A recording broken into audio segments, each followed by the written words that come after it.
إن هذا القرآن يهدي للتي هي أقوم ويبشر المؤمنين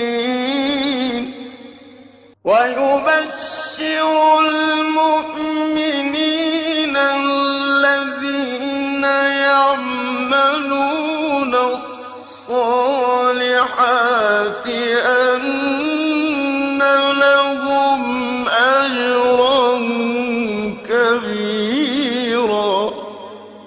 بسم اللہ الرحمن الرحیم الحمد للہ رب العالمین وبہ نستعین وصلی اللہ وسلم علی سید الانبیاء والمرسلین وعلی آلہ واصحابہ اجمعین ومن تبعہم بإحسان الی یوم الدین. اما بعد، سلسلہ تفسیر کی یہ نشست نمبر 192 ہے، اور اس نشست میں انشاءاللہ تعالی سورۃ الحج کی آیت نمبر 54 کی تفسیر ہوگی، 50 پر 4 کی. اور جیسے کہ میں نے بتایا تھا پچھلی نشست میں کہ آیت نمبر 53 اور آیت نمبر 54 ان دونوں سے ملی جلی کچھ باتیں ہیں، وہ آج کی نشست میں رکھی جائیں گی. اللہ رب العالمین نے ارشاد فرمایا، وَلِيَعْلَمَ الَّذِينَ أُوتُوا الْعِلْمَ أَنَّهُ الْحَقُّ مِنْ رَبِّكَ فَيُؤْمِنُوا بِهِ فَتُخْبِتَ لَهُ قُلُوبُهُمْ وَإِنَّ اللَّهَ لَهَادِ الَّذِينَ آمَنُوا إِلَى صِرَاطٍ مُسْتَقِيمٍ. پچھلی آیت کی جو تفسیر تھی دو نشستوں میں جو ہم نے آپ کے سامنے رکھی ہیں، اس کو اگر آپ ایک مرتبہ سنیں گے پھر تو آج کی جو نشست میں جو باتیں ہیں وہ سمجھنے میں قدر آسانی ہوگی انشاءاللہ تعالی. آج کی اس نشست میں سب سے پہلی بات یہ ہے کہ وَلِيَعْلَمَ الَّذِينَ أُوتُوا الْعِلْمَ، وَلِيَعْلَمَ الَّذِينَ أُوتُوا الْعِلْمَ، اس میں جو لام ہے لام التعلیل،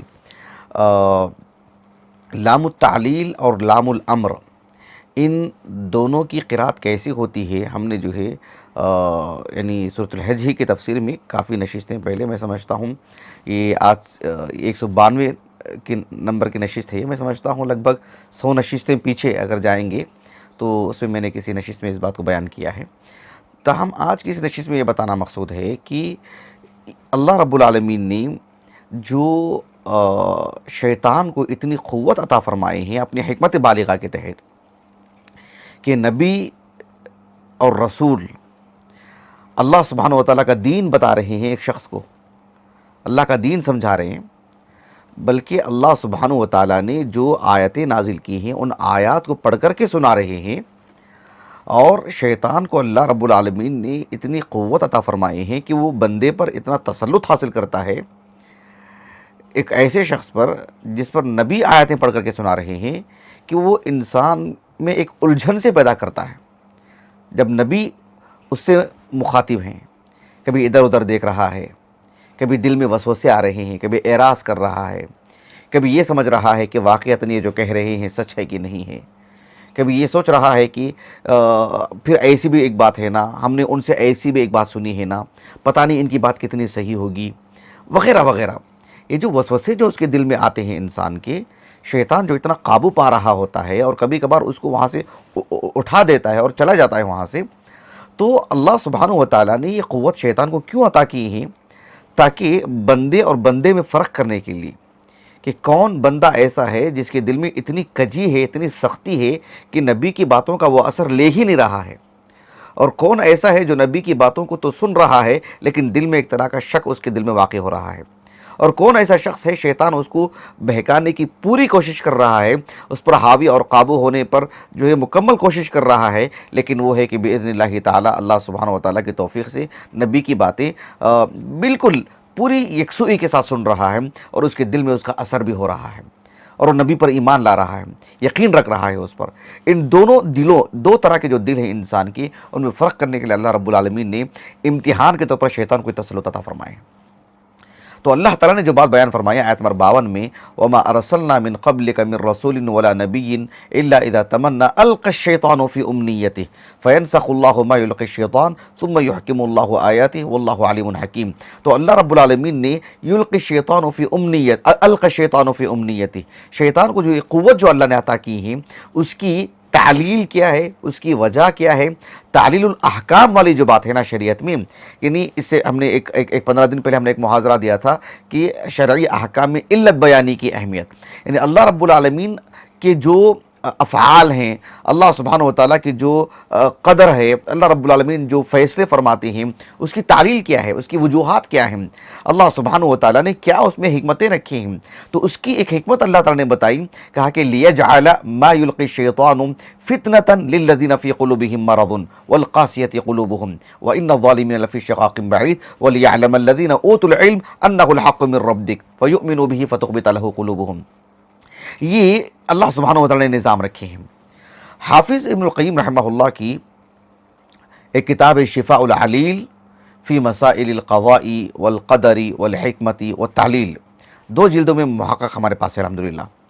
اس میں جو دوسرا باب ہے، آپ دیکھیے دوسرے باب میں، حالانکہ پہلے باب میں حافظ ابن القیم رحمہ اللہ نے اللہ کے تعالیٰ کی تخلیق اور اس میں جو تنوع ہے اس پر اور بھی کئی طرح کی گفتگو فرمائی ہیں، لیکن دوسرے باب میں اللہ رب العالمین کی قضاء و قدر میں، اللہ تعالیٰ کی تخلیق میں، اللہ تعالیٰ کے نظام نے کیا کچھ حکمتیں ہیں اس کو آپ نے بیان فرمایا ہے، اور یہ بھی کہ شرعی طور پر جو نصوص ہیں وہ تو عربی زبان میں ہیں، تو اللہ کا کلام عربی زبان میں ہے، تو عربی زبان کے جو اسالیب ہیں کیسے ہم سمجھیں گے کہ جو اس میں علت بتائی جا رہی ہے، یہ علت بتانے کا جو اسلوب ہے اس پر بھی آپ نے روشنی ڈالی ہے، اس کو استخراج کیا کہ بتایا آپ نے کہ کیا کیا ہو سکتی ہیں۔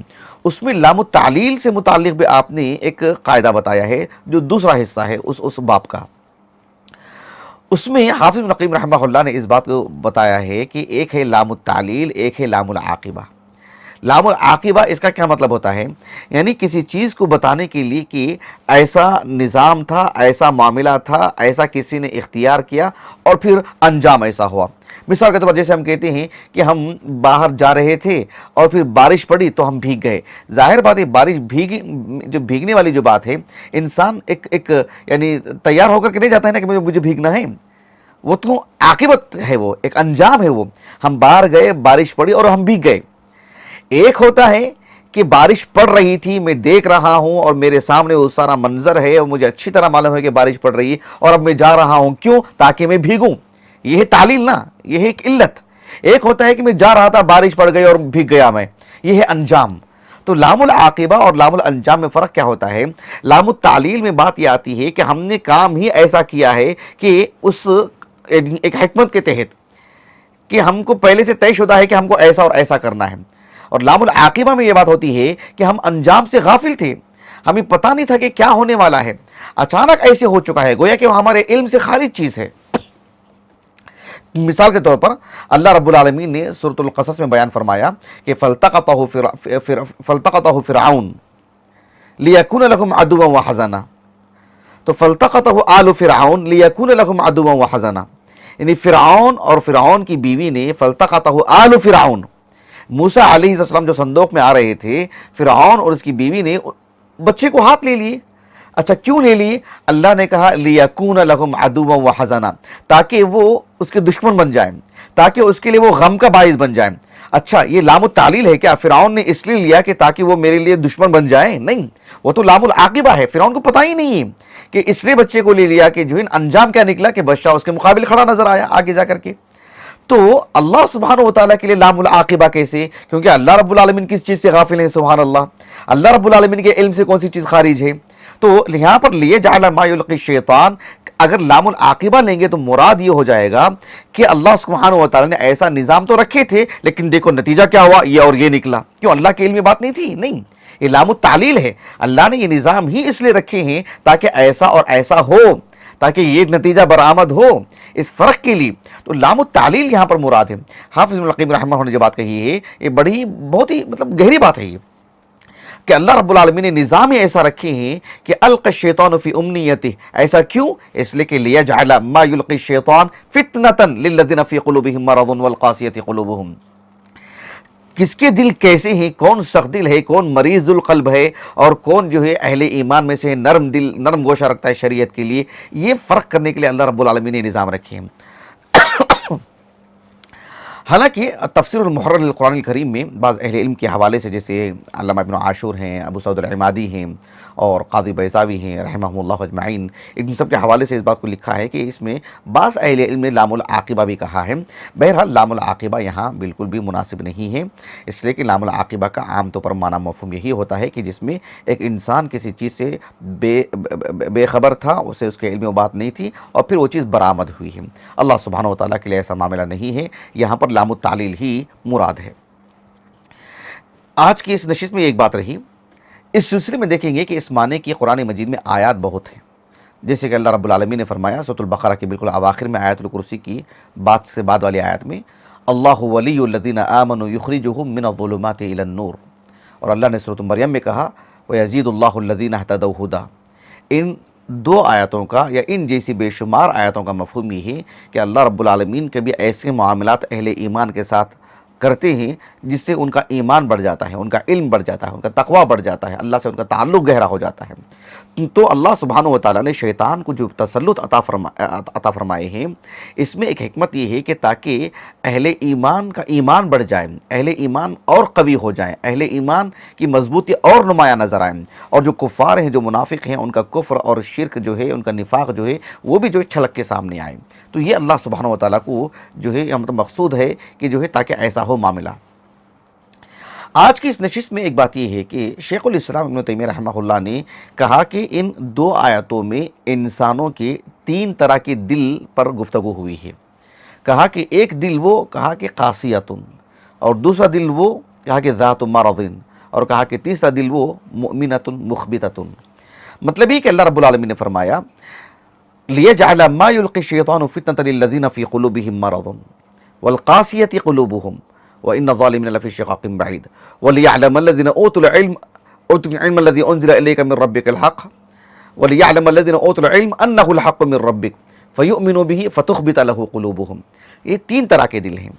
ایک وہ دل ہے جو قاسیتن ہے، سخت دل ہے، یعنی جس طرح سے یابستن جامدہ، یعنی ایسی زمین ہے جس پر جتنی بھی بارش پڑ جائے پانی ادھر سے ادھر چلا جاتا ہے، چٹیل میدان ہے، پانی کا کوئی فائدہ نہیں، وہاں پر پانی جو ہے زوردار بارش پڑے گی اور پانی ادھر سے ادھر نکل جائے گا اور زمین کو کچھ فائدہ ہونے والا نہیں۔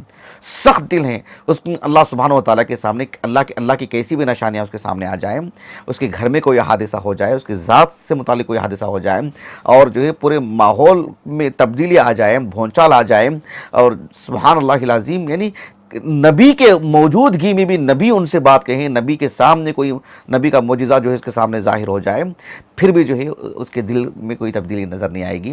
جیسے کہ ابو جہل میدان جنگ میں بھی، بدر میں بھی جب اسے مارا گیا اور عبداللہ بن مسعود نے کہا کہ تو ابو جہل ہی ہے، کہا کہ مجھ سے بھی زیادہ بڑے آدمی کو کسی نے تو آج تک قتل کیا ہے تو نے، ایسے عبداللہ بن مسعود سے اس نے کہا تھا۔ اتنا مغرور اتنا غرور تھا اس میں کہ میں مر بھی رہا ہوں تو مجھ سے بڑا کوئی آدمی آج تک کوئی مرا ہے کیا؟ تو یہ جو چیز ہے کہ سبحان اللہ، یعنی سخت سے سخت دل ہوتے ہیں، اس اعتبار سے قاسیتن ایک ہے۔ دوسرا دل وہ ہے جو کہ ایک طرح کے اپنے اندر نرم گوشہ رکھتا ہے، لیکن اس نرمی میں بھی دو طرح کی ہیں، ایک وہ جو حق کے لیے نرمی اختیار کرتا ہے، ایک کفر کی طرف اپنا نرم گوشہ دکھاتا ہے۔ جو کفر کی طرف نرم گوشہ دکھانے والا دل ہے وہی مریض دل ہے، جو کہ نفاق والا دل ہے، اور جو حق کے لیے اپنا نرم گوشہ رکھتا ہے وہ حق والا دل ہے۔ کہا کہ یہ تین طرح کے دل ہیں۔ یہ تو تین طرح کی تقسیم کی شیخ الاسلام ابن تیمیہ رحمہ اللہ، لیکن شیخ امین الشنقیطی رحمہ اللہ نے اضواء البیان فی اضواء البیان فی ایضاح القرآن بالقرآن، اور جو شیخ الاسلام ابن تیمیہ رحمہ اللہ کی جو بات میں نے کہی ہے وہ آپ نے مجموع الفتاویٰ میں جو تفسیر سے متعلق آپ کے جو مقالات یکجا کی گئی ہیں اس میں بالذات سورۃ الحج کے آیت نمبر 53 کی تفسیر آپ نے بہت ہی مطول کی ہے، اسی میں سے میں نے آپ کو یہ سنایا ہے۔ ویسے تفسیر شیخ الاسلام ابن تیمیہ رحمہ اللہ کی جو فی الحال متعدد آیات کی یکجا کی گئی ہے 7 جلدوں میں، وہ بھی ہمارے پاس موجود ہے الحمدللہ۔ یعنی یہ جو دیکھ رہے ہیں شیخ یعنی ایاد بن عبد اللطیف ابن القیسی کی، یہ اب تک کا ایک اچھا کام ہے الحمدللہ، جو یعنی طلبہ ہیں ان کے لیے ایک مفید چیز ہوگی اگر یہ مل جاتی ہے تو اس میں شیخ الاسلام تیمیہ رحمہ اللہ کی تفسیری جو خدمت ہے تقریباً اس میں یکجا کر دی گئی ہے۔ بہرحال یہ ایک پہلو ہے جس میں آپ نے کہا کہ تین طرح کے دل ہیں، لیکن شیخ امین الشنقیطی رحمہ اللہ نے اضواء البیان فی ایضاح القرآن بالقرآن، اس میں آپ نے دلوں کی ایک دو طرح کی قسم بتائی ہے جو کہ مریض دل ہیں۔ یعنی القلب المریض ہے نا، ایک تو وہ تین طرح کے دل، ایک قاسیتن، ایک ذات مرض، اور ایک مؤمنۃ مخبتہ. لیکن جو مریض قلب ہے نا، القلب المریض ذات مرض، کہا کہ اس کی دو قسمیں ہیں کہا قرآن مجید میں. ایک وہ جو کفر، نفاق اور شرک والا دل جو کہ مریض دل ہے، ایک وہ جس میں فحش ہی فحش ہے، جس میں نفسانی خواہشات ہیں. وہ ایک مسلمان بھی ہو سکتا ہے، وہ دل مراد ہے جو مریض دل ہے. جسے اللہ رب العالمین نے کہا کہ فی قلوبہم مرض فزادہم اللہ مرضا، منافقین کے بارے میں سورۃ البقرہ میں. تو مریض قلب ایک وہ ہوتا ہے جو کفر، نفاق اور شرک والا دل. ایک مریض دل وہ جو ہو سکتا ہے وہ مسلمان بھی ہو لیکن نفسانی خواہشات اس میں ہوں، فحش اس کے اندر آ گیا ہو. اللہ رب العالمین نے فرمایا سورۃ الاحزاب میں، یا نساء النبی لستن کاحد من النساء ان اتقیتن فلا تخضعن بالقول فیطمع الذی فی قلبہ مرض وقلنا قولا معروفا. فیطمع الذی فی قلبہ مرض، تو فیطمع الذی فی قلبہ مرض کا کیا مطلب ہے؟ انبیاء کی، نبی کریم صلی اللہ علیہ وسلم کی ازواج مطہرات کو کھری کھری گفتگو کرنے کا حکم دیا گیا، لچکدار انداز میں گفتگو کرنے سے منع کیا گیا، اس لیے کہ آپ سادگی سے گفتگو کریں گے تو پھر ایسی صورت میں طرز گفتگو کو لے کر، آواز کو لے کر، نرم گفتگو کو لے کر، جس کے دل میں مریض ہے، نفسانی خواہشات ہیں، اس کے دل میں ایک الگ خیالات آ سکتے ہیں. اس لیے آپ صاف گفتگو کریں، کھری گفتگو کریں اور بالکل کڑک گفتگو کریں. یہ اللہ رب العالمین نے حکم دیا ہے. تو یہ بھی ایک طرح کا مرض ہے جس میں فحش داخل ہوتا ہے، ایک وہ مرض ہے جس میں کفر، نفاق اور شرک والا جو ہے مرض داخل ہوتا ہے. یہ ایک طرح کی تقسیم کی ہے شیخ امین الشنقیطی رحمہ اللہ نے. آج کی اس نشست میں ایک بات یہ بھی ہے کہ شیخ الاسلام ابن تیمیہ رحمہ اللہ نے ایک اہم بات یہ کہی ہے کہ بعض متکلمین کی طرف سے یہ بات آتی ہے کہ اہل ایمان کو وہ ایک طرف رکھتے ہیں، اہل علم کو وہ ایک طرف رکھتے ہیں. کس اعتبار سے؟ کہتے ہیں کہ علم ایک الگ چیز ہے، ایک اعلیٰ اور عرفہ چیز ہے، اس معنی میں کہ اس میں عملیات، اس میں اعمال، اور اس میں جو ہے جیسے بعض لوگوں نے تفریق کی نا کہ طریقت اور شریعت. طریقت وہ ہے جو یعنی مطلب صوفیہ کا معاملہ ہے، زہاد کا معاملہ ہے، اور شریعت وہ ہے جو عوام کا ہے. اس طرح کی تفریق کر کے شریعت کو الگ الگ طرح سے بانٹ کے رکھا ہے. تو شیخ الاسلام تیمیہ رحمہ اللہ نے سب پرت کیا، کہا کہ ایمان کا مطلب ہی یہی ہے کہ جو ہے اس کے پاس علم ہے. علم کا مطلب ہی یہی ہے کہ اس کے پاس ایمان ہے. اہل علم کا مطلب ہی یہی ہے کہ اہل ایمان ہے. ایسا نہیں ہے کہ اہل ایمان، اہل علم دو جدا جدا ہیں. جو اہل علم ہے لازمی طور پر ان کے پاس ایمان ہے، ان کے پاس جو ہے اللہ رب العالمین کا تقویٰ ہے. اس کو آپ نے مطلب سمجھایا اور متعدد مثالیں دیا آپ نے قرآن کی. ایک تو یہ خود آیت کریمہ ہے جس میں اللہ رب العالمین نے کہا سورۃ الحج کی، وَلِيَعْلَمَ الَّذِينَ أُوتُوا الْعِلْمَ أَنَّهُ الْحَقُّ مِنْ رَبِّكَ فَيُؤْمِنُوا بِهِ فَتُخْبِتَ لَهُ قُلُوبُهُمْ. دیکھیے اہل ایمان اور اہل علم گویا کہ دو جدا جدا وصف ہیں ایک ہی انسان کے. ایک ہی انسان کا یہ وصف ہے کہ وہ اہل علم سے ہے اور وہ اہل ایمان سے ہے. جو مومن ہے وہ عالم ہے. مطلب کس طرح سے آپ نے اس بات کو بتایا؟ عالم ہونے کا مطلب یہ نہیں ہے کہ ایمانیات کا حصہ اس سے خارج ہے، وہ اس سے بھی برتر ہے اور اس سے بھی وہ اعلیٰ اور عرفہ ہے. نہیں، وہ اسی میں ضم ہے، اسی میں داخل ہے وہ چیز. اصل میں یہ بات وہی لوگ سمجھ پائیں گے جو اس طرح کی تفریق کر کے جو الگ نتیجے بتانا چاہتے ہیں، الگ نتیجے پہ لا کے کھڑا کرتے ہیں. ان نتائج پر جو لوگ نظر رکھتے ہیں وہ اس طرح کی باتوں کو سمجھنے میں ان کے لیے آسانی ہوگی. ورنہ محض اس طرح کا کلام پیش کروں گا میں تو پھر لوگ میں ایک نکارت رہے گی کہ اس میں کون سی اچھمبے کی بات ہے، کون سی بڑی بات ہے، کون سی خاص بات ہے. لیکن جب آپ صوفیہ کے ہاں اس طرح کا جو وہ فرق کرتے ہیں اور فرق کر کے جس نتیجے پہ لا کے کھڑا کرتے ہیں، تب جا کر کے پھر یہ باتیں آپ کو بہت ہی بصیرت والی گفتگو نظر آئے گی. اسی لیے اللہ رب العالمین نے اہل ایمان اور علم کا ہمیشہ ایک ساتھ ذکر فرمائے ہیں. جیسے کہ اللہ رب العالمین نے سورۃ النساء میں کہا، لیکن الراسخون فی العلم منہم والمؤمنون یؤمنون بما انزل الیک وما انزل من قبلک. اللہ تعالیٰ نے سورۃ الروم کے اواخر میں کہا، وقال الذین اوتوا العلم والایمان لقد لبثتم فی کتاب اللہ الی یوم البعث. دیکھ رہے ہیں آپ، وقال الذین اوتوا العلم والایمان. وقال الذین اوتوا العلم یہ الگ ہے اور اہل الایمان یہ الگ ہے، ایسا نہیں ہے. وقال الذین اوتوا العلم والایمان. اللہ رب العالمین نے سورۃ آل عمران کے بالکل آغاز میں جب کہا کہ قرآن مجید کی محکم آیات ہیں اور کچھ متشابہات ہیں، فَأَمَّا الَّذِينَ فِي قُلُوبِهِمْ زَيْغٌ فَيَتَّبِعُونَ مَا تَشَابَهَ مِنْهُ ابْتِغَاءَ الْفِتْنَةِ وَابْتِغَاءَ تَأْوِيلِهِ وَمَا يَعْلَمُ تَأْوِيلَهُ إِلَّا اللَّهُ۔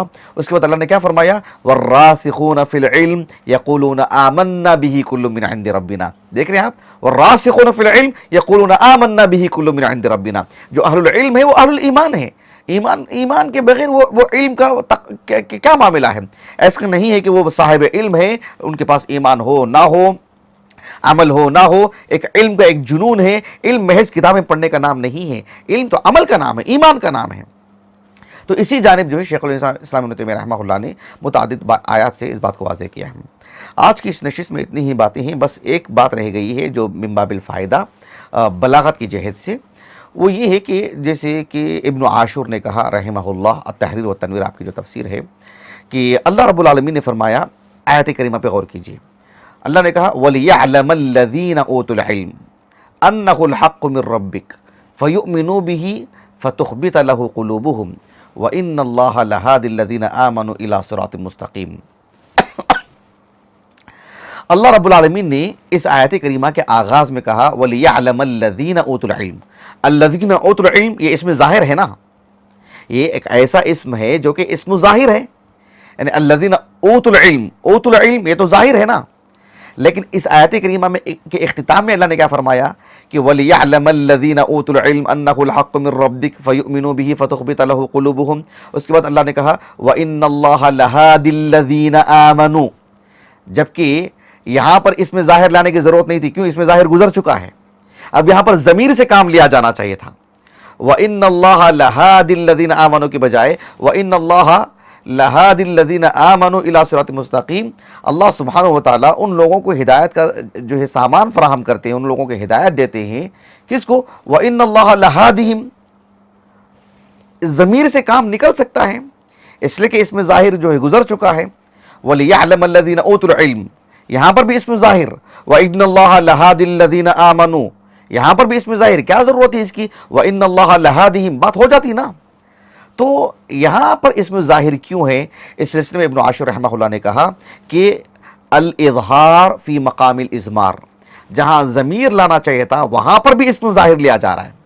جیسے ہم کہتے ہیں کہ ایک آدمی کا ہم نے نام لیا، نام لے کر کے کہا کہ ہم کہتے ہیں کہ سمعت منہ، ایک آدمی کا نام لے کر کے، جیسے ہم کہیں گے سمعت رجلا، کسی کا ہم نے نام لے لیا، سمعت زیدا ہم نے زید کا نام لے لیا، سمعت عمرا ہم نے عمر کا نام لے لیا، پھر ہم کہیں گے وسمعت عمرا بولنے کی کیا ضرورت، وسمعت منہ، بات ہو گئی نا۔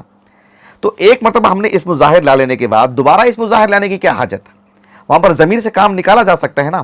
قرآن مجید میں ایسے سینکڑوں مقامات پر ہے، سینکڑوں مقامات پر، لیکن یہاں پر قابل غور بات یہ ہوتی ہے کہ یہاں پر اضمار سے کام لینا چاہیے تھا، ضمیر لانا چاہیے تھا، اسم ظاہر لانے کی کیا حاجت تھی؟ اس میں کیا خاص بات ہے؟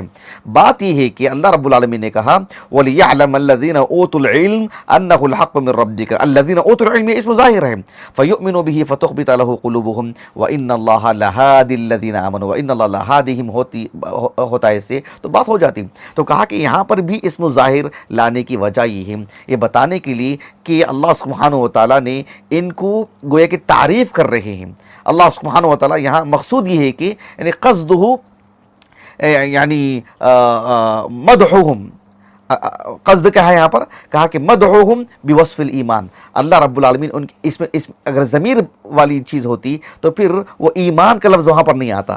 اللہ رب العالمین گویا کہ وہ مومن ہیں، ان کے پاس ایمان ہے، ان کا یہ وصف بیان کیا جا رہا ہے، اس وجہ سے یہاں پر جو ہے اسم ظاہر لایا جا رہا ہے۔ کہا کہ وَإِنَّ اللَّهَ لَهَادِ الَّذِينَ آمَنُوا، لَهَادِهِمْ نہیں کہا رب العالمین نے، وَإِنَّ اللَّهَ لَهَادِ الَّذِينَ آمَنُوا، تاکہ ان کے پاس جو ایمان ہے نا اس کو ایمان کو اس میں ظاہر کے طور پر لا کر کے ان کی تعریف کی جا رہی ہے، یہاں یہ مقصود ہے۔ اور دوسرا مقصود بھی یہ ہے کہ وَإِنَّ اللَّهَ لَهَادِ الَّذِينَ آمَنُوا، اللہ رب العالمین ان کو ہدایت کیوں دے رہے ہیں، وہ ہدایت یافتہ کیوں ہوئے ہیں؟ ایمان کی وجہ سے۔ اس وجہ سے بھی وہاں پر بھی ایمان نمایاں کر کے بتایا کیا جا رہا ہے، جبکہ ضمیر سے بات ہو سکتی ہے لیکن اسم ظاہر لا کر کے اس کو ترجیح دے کر کے یہ بتانا مقصود ہے، ایک تو ان کی تعریف، ان کی مدح کہ وہ صاحب ایمان ہے، اور دوسرا یہ کہ ان کی ہدایت کی جو وجہ ہے وہ ہے ایمان، اس کو نمایاں الگ سے پھر اس کو نمایاں کیا گیا ہے تاکہ لوگوں کی توجہ ہو، ایسا نہ ہو کہ اس میں ضمیر ہو اور پھر دوبارہ لوٹ کر کے آئیں کہ بھی ضمیر کہاں لوٹ رہی، اس کی بجائے وہیں پر بھی اس کو اس میں ظاہر کے طور پر پیش کیا گیا تاکہ نمایاں رہے کہ جو ہے کس وجہ سے یہ سب کچھ ہو رہا ہے۔ یہ بات آپ نے بتائی۔ چونکہ عام طور پر مشاہدین جو ہے ان سب چیزوں کو جلدی سمجھتے نہیں ہیں، اس وجہ سے بہت مطلب تفصیل سے اس کو سمجھانا پڑتا ہے۔ آخر میں ایک بات وہ یہ ہے کہ جو ابو سعد العمادی نے کہا رحمہ اللہ کہ وَإِنَّ اللَّهَ لَهَادِ الَّذِينَ آمَنُوا إِلَىٰ صِرَاطٍ مُسْتَقِيمٍ، کہا کہ یہ جملہ معترضہ ہے، جو اس سے پہلے والا جو مضمون ہے اس مضمون کی تقریر کے لیے آیا ہے، یعنی اس مضمون کی تائید کے لیے آیا ہے، اس مضمون کی مطلب کو تقویت پہنچانے کے لیے آیا ہے کہ اللہ رب العالمین نے کہا کہ اللہ تعالیٰ نے شیطان کو اتنی طاقت دے رکھی ہے کہ وہ نبی جب کسی کو بات بتاتے ہیں ان پر وہ حاوی ہو سکتا ہے، قابو پا سکتا ہے۔ اس کے باوجود بھی کچھ ایسے لوگ ہیں جن پر اللہ رب العالمین کی خاص رحمت ہے کہ وہ ان سب چیزوں کے باوجود بھی حق اور باطل میں فرق کرتے ہیں، سچ اور جھوٹ میں فرق کرتے ہیں، توحید اور شرک میں فرق کرتے ہیں، سنت اور بدعت میں فرق کرتے ہیں۔ اور پھر جو ہے اللہ رب العالمین کی نصرت کس کے لیے آتی ہے اور کون اللہ تعالیٰ کی نصرت سے محروم ہوتا ہے، وہ ان سب چیزوں میں فرق کرتے ہیں۔ وَلِيَعْلَمَ الَّذِينَ أُوتُوا الْعِلْمَ أَنَّهُ الْحَقُّ مِنْ رَبِّكَ فَيُؤْمِنُوا بِهِ فَتُخْبِتَ لَهُ قُلُوبُهُمْ۔ تو جب ان کے دل نرم پڑتے ہیں اور نرم گوشہ ان کے دل میں آتا ہے حق کے لیے، تو اللہ رب العالمین نے کہا تذیل کے طور پر وَإِنَّ اللَّهَ لَهَادِ الَّذِينَ آمَنُوا إِلَىٰ صِرَاطٍ مُسْتَقِيمٍ، اللہ سبحانہ وتعالیٰ نے یعنی ان کو صراط مستقیم کی طرف جو اللہ نے ان کی رہنمائی کی ہے، صراط مستقیم پر جو ان کو ثبات قدمی اللہ رب العالمین نے عطا فرمائی ہے، ان کو ہدایت سے جو اللہ رب العالمین نے نوازے ہیں، تو گویا کہ اللہ تعالیٰ کی خاص توفیق ان کے لیے شامل حال رہی۔ اس وجہ سے شیطان کے نرغے میں یہ نہیں آئے، شیطان کے شکنجے میں نہیں آئے، بلکہ اللہ رب العالمین کی توحید پر یہ قائم رہے۔ یہ بتانے کے لیے اس بات کو ذکر کیا گیا ہے۔ بہرحال میں اپنی بات کو ختم کرتا ہوں، انشاءاللہ اس کے بعد کی نشستوں میں اس کے بعد والی آیت کریمہ پر گفتگو ہوگی۔ اللہ تعالیٰ سے دعا ہے کہ اللہ تعالیٰ ہماری اس نشست کو ہمارے اساتذہ، ہمارے والدین، ہمارے کل معاونین، مشاہدین، خصوصاً ہمارے اہلیہ کے لیے، ہمارے فرزندان کے لیے، ہمارے لیے ذخیرہ آخرت کرے، ہمارے حسنات میں شمار فرمائے۔ سبحانک اللہم و بحمدک، اشہد ان لا الہ الا انت، استغفرک و اتوب الیک۔